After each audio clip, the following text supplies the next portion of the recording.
तुम भी पराचीनों के अधीन रहो। તમે પણ તમારા વડીલોને આધીન રહો. वो है बड़ी बात। એ છે મોટી વાત.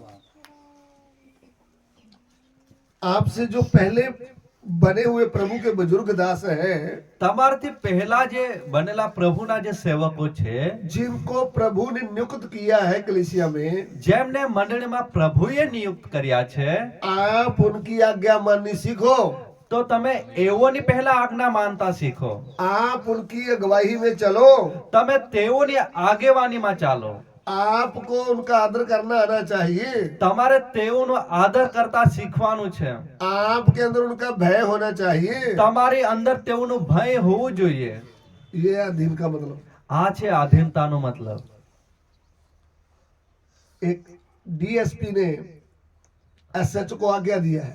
એક ડીએસપી એ એસએચ ને આજ્ઞા આપી. उदाहरण के तौर पर पुलिस की बात कर रहा हूँ। ઉદાહરણ રીતે પોલીસનો દાખલો લઈએ.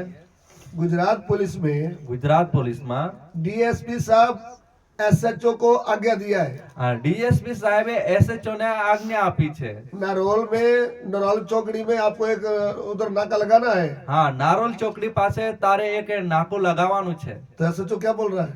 તો એસએચઓ શું કહે છે? अभी मैं नहीं जाऊंगा, અત્યારે તો હું નહીં જાઉં. अभी मेरा माथा दुख रहा है। હા, અત્યારે माરું माथું દુખી રહ્યું. ऐसा बोल सकता है? શું એવું કહી શકે? अगर वह डीएसपी के अधीन है तो उसी समय गाड़ी लेकर 4-5 लोगों को लेकर उधर नाके में चले जाएगा। હા, જો ડીએસપી નો હુકમ છે તો એ જ સમયે એણે એના માણસોને લઈને ત્યાં નાકું લગાવવા માટે ચાલ્યો જશે. अधीन की बात आप समझ रहे हैं? આધીનની વાત શું તમે સમજો છો? आगे से कोई प्रश्न होता ही नहीं। આગળથી કોઈ પ્રશ્ન થતો જ નથી. हे नवयुक्तो, ઓ જુવાનો, तुम बुजुर्गों के अधीन रहो। તમારા વડીલોને તમે આધીન રહો. 5-6 प्रकार का अधीनता है।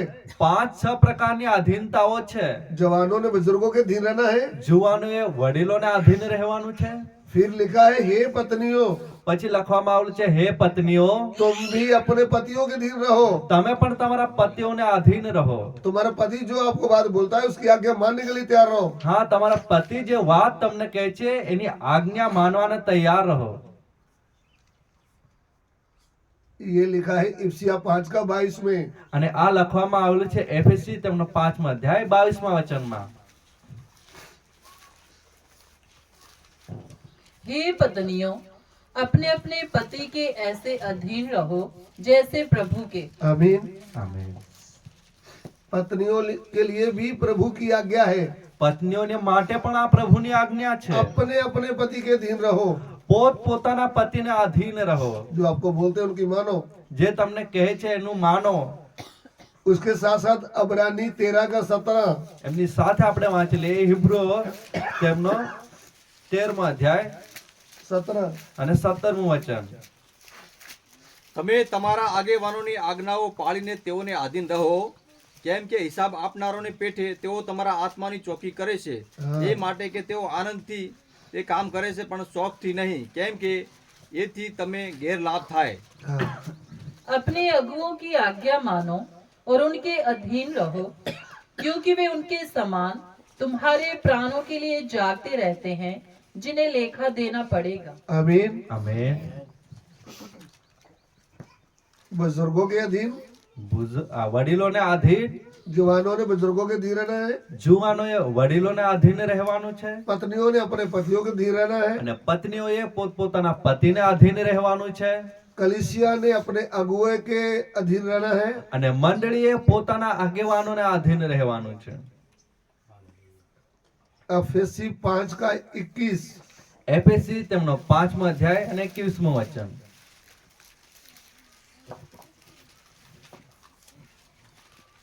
मसीह के भय से एक दूसरे के अधीन रहो। आमीन। આમેન. ખ્રિસ્તનું ભય રાખીને એકબીજાને આધીન રહો. मसीह के भय के अनुसार एक दूसरे के भी अधीन रहो। અને ખ્રિસ્તના ભયને અનુસાર એકબીજાને પણ આધીન રહેવાનું છે. हम क्या बोलते हैं? આપણે શું કહીએ છીએ? राजेश भाई, मैं आपकी बात कैसे मानूं? આ રાજેશભાઈ, હું તમારી વાત કેમ કેમ માનું? वो अहमदाबाद वाला पास्टर जी आएगा उसकी मानूंगा। હા, જે અમદાવાદથી પાસ્ટર આવશે એમનું હું સાંભળીશ. ये वचन क्या बोलता है? આ વચન શું કહે છે? प्रभु के भय के कारण तुम एक दूसरे के क्या रहो। પ્રભુના ભયના કારણે તમે એકબીજાને શું રહો? बात वचन की आती है। વાત વચનની આવે છે। आप कौन सी मंडली में जाओ, वचन आपके मन में है। તમે કોઈ પણ મંડળીમાં જાઓ, શું વચન તમારા મનમાં છે? वचन के अनुसार नम्र बनना, धीर बनना है। હા, વચનના પ્રમાણે આપણે નમ્ર અને અધીન બનવાનું છે। आज्ञा मानने वाले बनना है। આજ્ઞા માનનારા બનવાનું છે। अपनी मर्जी से चलने वालों को प्रभु आदर नहीं देते। હા, પોતાની ઈચ્છા અનુસાર ચાલનારોને પ્રભુ આદર આપતા નથી। सुन रहे हैं अभी? શું સાંભળી રહ્યા છો? फिर इधर में लिखा है कि तुम अपनी सरकार के भी अधीन रहो। હા, પછી અહીં લખવામાં આવેલું છે કે તમારી જે સરકાર છે એમને પણ તમારા અધીન રહેવાનું છે। रोमियो की पत्री निकाली है। રોમનનો પત્ર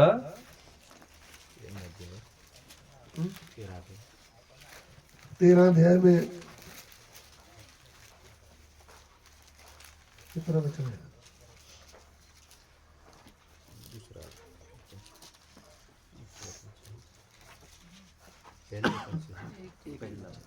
पढ़िएगा, रोमी 13 के 1 पढ़िएगा। દરેક માણસે મુખ્ય અધિકારીઓને આધીન રહેવું, કેમ કે દેવના તરફથી ન હોય એવો કોઈ અધિકાર નથી। જે આમેન। અધિકારીઓ છે તેઓ દેવથી નિમાયેલા છે। हर एक व्यक्ति शासकीय अधिकारियों के अधीन रहे, क्योंकि कोई अधिकार ऐसा नहीं जो परमेश्वर की ओर से ना हो, और जो अधिकार है वे परमेश्वर के ठहराए हुए हैं। सरकार के क्या रहना है? સરકારને શું રહેવાનું છે?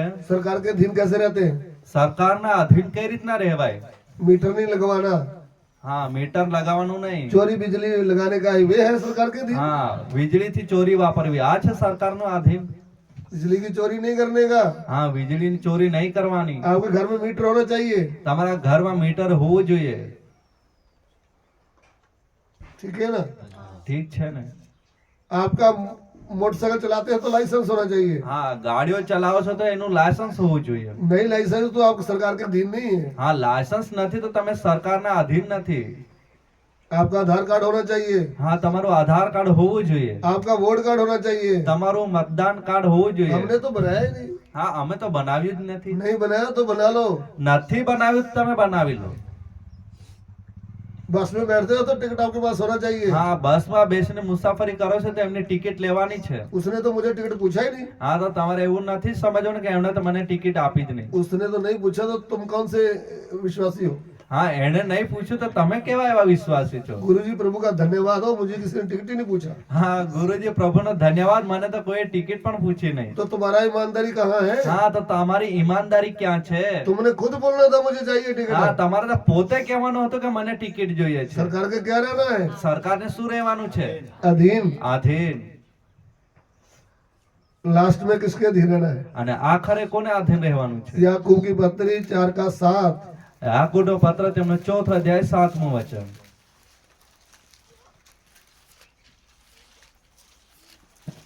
इसलिए परमेश्वर के अधीन हो जाओ और शैतान का सामना करो, तो वह तुम्हारे पास से भाग निकलेगा। आमीन। આમેન। માટે તમે દેવને આધીન થાઓ, પણ શૈતાનની સામા થાઓ, એટલે તે તમારી પાસેથી નાસી જશે। परमेश्वर के क्या हो जाओ, પ્રભુને શું થઈ જાવ? હા। फिर शैतान का सामना करो। અને ત્યારબાદ શૈતાનનો તમે સામા થાવ। वो आपके आगे से भाग निकलेगा, એ તમારી સામેથી એ ભાગી જશે। लेकिन पूरी अधीनता आपके अंदर होना चाहिए। પણ સંપૂર્ણપણે આધીનતા તમારા જીવનમાં હોવી જોઈએ। सबसे पहले मैंने नंबर 1 क्या बोला है? સૌથી પહેલી વાત કઈ છે? जवानों ने बुजुर्गों के अधीन। જુવાનોએ વડીલોને આધીન। नंबर 1। નંબર 1। नंबर 2, નંબર 2, पत्नियों ने अपने पतियों के अधीन, પત્નીએ પોતાના પતિને આધીન। जैसे प्रभु के। જેવી રીતના પ્રભુના, जैसे हम प्रभु को आदर देते हैं, જેવી રીતના આપણે પ્રભુને આદર આપીએ છીએ, जैसे प्रभु की बात मानते हैं, જેવી રીતના પ્રભુની વાત માનીએ છીએ, प्रभु को कभी बोलते हैं क्या है क्या है। પ્રભુને ક્યારે આપણે એવું કહીએ છીએ કે શું છે, આ શું છે? पति को तो गुस्से से बोलते क्या है। હા, પતિને તો ગુસ્સેથી બોલી પણ નાખીએ છીએ કે આ શું? हाथ तो लगा कर दिखाओ, હા, હાથ તો અડાડીને જો। मेरे भी मेके वाले हैं। હા, મારા પણ ઘરના છે। अभी फोन करूंगी ना, હા અત્યારે જો ફોન કરીશ ને 1 घंटे में आ जाएंगे, 1 કલાક નહીં લાગે અહીંયા આવતા. आपको बता देंगे फिर, હા તમને કઈ બતાવી દેશે પછી. इसलिए ध्यान से रहना। હા તો હરખી રીતના રહેવું તારે. फिर पति डर जाता है, હા અને એવી રીતના પતિ જે છે हमने ગભરાઈ જાય धमकी છે. ऐसी दे दी, पति डर गया। હા ધમકી જેવી મળી ગઈ છે કે પતિ ચમકાયો છે. ये भी वचन के विरोध में है, આ પણ વચનની વિરોધ છે. धमकी नहीं देने का, હા ધમકીઓ આપવાની નથી. उनकी बात मानने का। हाँ जी, હા એમની વાત તમારે માનવાની છે કે હા જી. हाँ, હા गुजराती में बोले तो हाँ ગુજરાતીમાં કહે તો હા है ना, कि ना बोलने का है। કે ના બોલવાનું છે. सो नंबर 2 मैंने बताया आपको। નંબર 2 મેં તમને કહ્યું. नंबर 3 નંબર 3 किसके अधीन रहना है? કોને આધીન રહેવાનું છે? अपने अगुए के। પોતાના આગેવાનોને. अगुआ कौन है? આગેવાન કોણ છે? कलीसिया में जो आपका प्रभु का दास वो आपका अगुआ है, હા મંડળીની અંદર જે પ્રભુનો દાસ જે છે એ તમારો આગેવાન છે. उसकी बात मानने का है। એની વાત તમારે માનવાની છે. नंबर 4 નંબર 4 एक दूसरे के अधीन रहना है। એક બીજાને આધીન રહેવાનું છે. दूसरा भाई बोलते चलो भाई मेरे साथ पतीला उठाओ ना, હા બીજો ભાઈ કહે કે મારી સાથે આ તપેલું ઉચકો ને. क्यों? શા માટે? मैं क्यों उठाऊं? હું શા માટે ઉચકું? तू अपने ध्यान से रहा कर। હા તું તારી રીતે કર્યા કર. आपको मालूम मैं कौन हूँ? તને ખબર નથી હું કોણ છું? अहमदाबाद से आया, અમદાવાદ થી આવેલો. गुरु जी के साथ आया। ગુરુજીની સાથે આવ્યો आपने છું. मुझे कैसे बोल दिया पतीला उठा दो? હા તે મને કઈ રીતના કહી દીધું કે તપેલું ઉચક? भैया ભાઈ उसने बेचारी ने बोल दिया है, એને તો કહી દીધું છે. तू ऐसा शब्द करके बता दे कि हम एक दूसरे के भी अधीन है। હા તું એવી રીતના સાફ કહી દે કે આપણે એકબીજાને પણ આધીન રહેવાનું છે. ये भी वचन है प्रभु का। આ પણ પ્રભુનું વચન છે. हम एक दूसरे की मानते ही नहीं। આપણે એકબીજાનું मानता નથી. किसी बहन ने बोल दिया बहन चलो मेरे साथ बर्तन थोड़ा साफ करवा दो, હા કોઈ બહેને એવું કહી દીધું કે ચાલો મારી સાથે થોડા આ વાસણ માંજવા લાગો. गुरु जी इसको समझाओ। હા ગુરુજી આને સમજાવો. मैं इधर क्या बर्तन साफ करने आई हूँ? શું અહીંયા વાસણ માંજવા આવી છું? इधर में पता चलता आपके अंदर खुद ही कितनी है। હા અહીંથી જ ખ્યાલ આવી જાય કે તમારી અંદર હું પણ જે છે એ કેટલું છે. हम लोग केरला टूर में गए थे, અમે કેરાલા પ્રવાસમાં ગયા હતા. वहाँ डीसी की पत्नी आई गाड़ी में। હા ત્યાં એક ડીસી ની પત્ની ગાડીમાં આવી. इसके लिए आई શેના માટે આવી? जो पंजाब से टीम आया है प्रभु के दास लोगों का बर्तन खाना खाने के बाद साफ करने आई। હા જે પ્રભુના દાસની સાથે જે સેવકગણ આવ્યો હતો એમને ખાવાનું ખાધા બાદ જે વાસણો માંજવાના માટે આવ્યા હતા. उनके घर में नौकर काम करते हैं। તેમના ઘરમાં તો નોકરો કામ કરે છે. डीसी बोले तो पूरे डिस्ट्रिक्ट का मालिक। હા ડીસી કહે તો આખા જિલ્લાનો માલિક. मैंने उधर ही बैठकर सोचा है प्रभु, મેં તો ત્યાં જ બેસીને વિચાર કરવા લાગ્યો કે હો પ્રભુ पंजाब में कोई पानी पिलाने वाला होता तो उसने बोला तो हम बर्तन बर्तन। હા પંજાબમાં જે કોઈ પાણી પીવડાવાળા જો હોત એને પણ કેવું હતું કે હું શું વાસણ માંજુ. छोटे से छोटा स्थान है तो भी इतना घमंड है। હા નાનકડું જ એક સ્થાન મળી છે છતાં પણ આટલો અહમ છે. हम उधर से सीखा। અમે ત્યાંથી એ બાબત શીખી. डीसी साहब ડીસી સાહેબ क्या करने आई बेचारे? શા માટે આવ્યા? मन से सेवा करने आई। મનથી સેવા કરવાને આવ્યા. आमीन। અમે कितनी बातें हो गई है। કેટલી વાતો થઈ ગઈ. नंबर 1 નંબર 1 જુવાનો बोलिए। બોલો. जवानों ने बुजुर्गों ने जवानों के दिन रहना ना।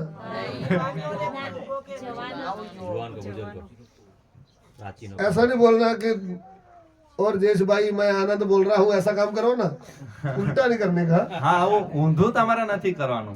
अरे जयेश ने बोलना है आनंद जी ऐसा करो, હા રાજેશ ભાઈએ કહેવાનું છે કે આનંદ ભાઈ તમારે આવું કરવાનું છે. अंकित जी ऐसा करो। હા અંકિત તમે આવું કરો. नाम नहीं, मुझे आपका नाम नहीं आता। નયન नयन जी ऐसा करो। નયનજી તમે આવું કરો. आमीन। અમે बुजुर्गों के વડીલોને આધીન રહે. नंबर 1। નંબર 1 नंबर 2 નંબર 2 पति ने अपनी पत्नी का अधीन रहना है वचन के अनुसार। पत्नी ने अपने पति के। પત્નીએ પોતાના પતિને આધીન રહેવું. नंबर 3 નંબર 3 कलीसिया ने अपने अगुए के। नंबर 4 નંબર 4 एक दूसरे के। એકબીજાને આધીન રહેવું. नंबर 5 નંબર 5 सरकार के। આધીન. नंबर 6 પ્રભુ કે આધીન પ્રભુને આધીન. परमेश्वर के। આધીન. और बताओ और किसके अधीन रहना है? सरकार के भी है ना, सरकार के भी बोला है। 7 प्रकार की दीनता बोला 6 प्रकार का हुआ, है ना, सरकार के बोला 6 हो गया, 6 हुआ, तो परमेश्वर के दिन 7 फिर गिन लीजिए 6 हो गया, ना।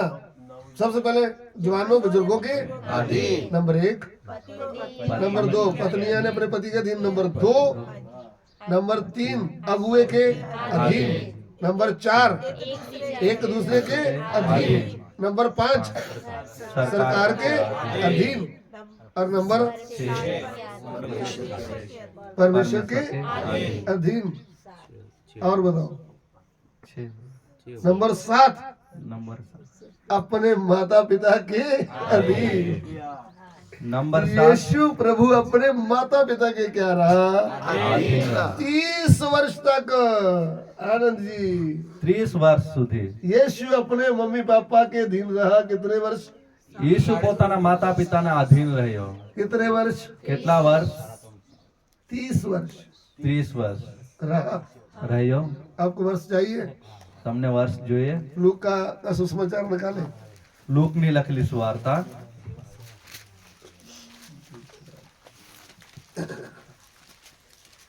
लूका शायद 51 निकाले। 2:51 લૂકની લખેલી સુવાર્તા 2 અધ્યાય 51મું વચન।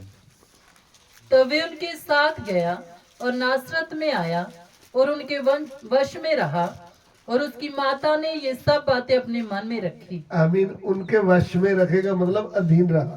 તે તેઓની સાથે ગયો અને નાસરેત આવીને તે તેઓને આધીન રહ્યો, આમીન। અને તેની માએ તેને સર્વ વાતો પોતાના મનમાં રાખી। आमीन। આમેન। बेटियों ने अपनी मम्मी के क्या रहना है? દીકરીઓએ પોતાની માને શું રહેવાનું છે? बेटों ने क्या रहना है? દીકરાઓએ શું રહેવાનું છે? मम्मी ने पूछा टाइम इतना हो गया स्कूल से क्यों लेट आए? હા, મમ્મીએ પૂછ્યું કે આટલો બધો સમય નીકળી ગયો સ્કૂલથી, કેમ મોડ આવ્યો? फिर क्या हो गया? તો શું થઈ ગયું? फिर क्या हो गया? શું થઈ ગયું? ये अधीन है। શું આ તમારો આધીન છે? सच बोलना है। સાચું બોલવાનું છે। मम्मी रास्ते में जाम था, હા, મમ્મી રસ્તામાં ટ્રાફિક હતું। रास्ते में कोई एक्सीडेंट हो गया था, હા, રસ્તામાં એક એક્સિડન્ટ થયું હતું। हम खड़े होकर के देखने लगे, અમે તો ઊભા થઈને જોવા लाग्યા। इसलिए हम आधा घंटा लेट है। હા, એટલા માટે અમે અડધો કલાક મોડા પડ્યા। सॉरी मम्मी, दोबारा लेट नहीं होंगे। હા, માફ કરજો મમ્મી, બીજી વખત આવું નહીં થાય। ऐसे नहीं बोलना, सुश सुश, હા, આવું નહીં કહેવાનું। શું છે શું છે? झगड़ा नहीं करने का, ઝઘડો કરવાનો નથી, अधीन रहने का। આધીન રહેવાનું છે। प्रभु की आज्ञा है। પ્રભુની આજ્ઞા છે। हे बालको, ઓ બાળકો, इफ्सिया 6:1, अफेसी 6:1। એફએસી 6 અધ્યાય 1 વચન। हे बालको, प्रभु में अपने माता पिता की आज्ञाकारी बनो। ना, हे बालको, ઓ છોકરાઓ, છોકરા, પ્રભુમાં તમારા માતા પિતાની આજ્ઞાઓ માનો, કેમ કે તે યથાયોગ્ય છે। आमीन। આમેન। ए छोकरो, ઓ છોકરાઓ, ओ गुजरात के छोकरी छोकरो, ઓ ગુજરાતના છોકરા છોકરીઓ, अपने माता पिता की आज्ञा मानो। તમારા મા બાપની આજ્ઞાઓ માનો। ये प्रभु की आज्ञा है। આ તો પ્રભુની આજ્ઞા છે। मानना है कि नहीं? માનવાનું છે કે નહીં? उनके अधीन। પ્રભુના આધીન। हालेलुया। હાલેલુયા। कुछ समझ में आ रहा है? શું તમને કઈ સમજાઈ રહ્યું છે? इतनी लोगों के अधीन रहना पड़ेगा, આટલા લોકોના અધીન તમારે રહેવું પડશે। फिर शैतान से आप सामना कर पाते हैं। ત્યારબાદ તમે શેતાનની સામે ઊભા રહી શકો। शैतान आपसे भाग निकलेगा હા, શેતાન તમારાથી ભાગી નીકળશે। जब आप बात ही नहीं मानते, જો તમે વાતો જ માનતા નથી, आप किसी की आज्ञा नहीं मानते। તમે કોઈની આજ્ઞા જ માનતા નથી। हेलो હાલો लक्ष्मण भाई, લક્ષ્મણ ભાઈ, ये जो नमकीन वाला बनाया उपमा, ये कैसा बना दिया आपने? હા, આ જે તમે ઉપમા બનાવ્યો એ કેમનું બનાવી નાખ્યું? कल से मैं बनाऊंगा नहीं, आप बना लो। હા, કાલે સવારે તો હું બનાવીશ નહીં, તમે પોતે બનાવી લેજો। सही जवाब है ना? આ સાચો જવાબ છે ને? कोई बात नहीं साहब, કઈ વાંધો નહીં। थोड़ा सा गड़बड़ी हुआ है, कल से मस्त बना दूंगा। હા, થોડું કે ભૂલ થઈ છે, પણ આવતીકાલથી હું બહુ સરસ તમને બનાવી આપીશ। ये नहीं बोलना, હા, આવું નહીં કહેશો। आप बना लो। હા, તમે બનાવી લો। मैं कौन सी सैलरी लेता हूँ? હું કયો પગાર પર મને રાખ્યો છે? उधर में आपने जो काम किया उसका कोई फायदा नहीं निकला। હા, ત્યાં જ તમે કામ કરી, એનો કોઈ ફાયદો નીકળ્યો નથી। इसका मतलब आप प्रभु के लिए नहीं कर रहे थे, आप दुख से कर रहे थे। હા, એના મતલબ પ્રભુને માટે તમે કરી નહોતા રહ્યા, દુઃખથી તમે એ કરી રહ્યા હતા। आमीन। આમેન। तुम जो कुछ भी करो, તમે જે કઈ પણ કરો, प्रभु के लिए करो, પ્રભુને માટે કરો. ट्रांसलेशन भी करो तो प्रभु के लिए करो। અનુવાદ પણ કરો તો પ્રભુની ખાતર તમે કરો. फिर देखना लोगों को कितना समझ में आएगा। હા, ત્યારબાદ તમારે જોવાનું છે લોકોને કેટલું સમજાય છે. आमीन। આમેન. आइए हम सिरों को झुकाएं, આવો આપણે મસ્તકો નમાવીએ, प्रार्थना करें। પ્રાર્થના કરીએ. हमारे प्यार करने वाले परमेश्वर, અમને પ્રેમ કરનાર પ્રભુ, प्रभु हमको अधीन रहने के बारे में आपने सिखाया है। પ્રભુ તે અમને આધીન રહેવાના સંબંધમાં અમને શીખવાડ્યું છે. ये वचन हमारे हृदय में कार्य करे। આ વચન અમારા હૃદયોમાં કામ કરે. आगे के समय को तेरे हाथ में सौंपते हैं। આગળનો સમય પ્રભુ તારા હાથમાં સોંપીએ आप છીએ. हमारी अगुवाई करें। તમે અમારી અગવાઈ કરો. विनती को ग्रहण कीजिए। વિનંતીને પ્રભુ સ્વીકારો. यीशु मसीह के पवित्र नाम से मांगते हैं, પ્રભુ યેશુના પવિત્ર નામથી માંગીએ છીએ. आमीन। આમ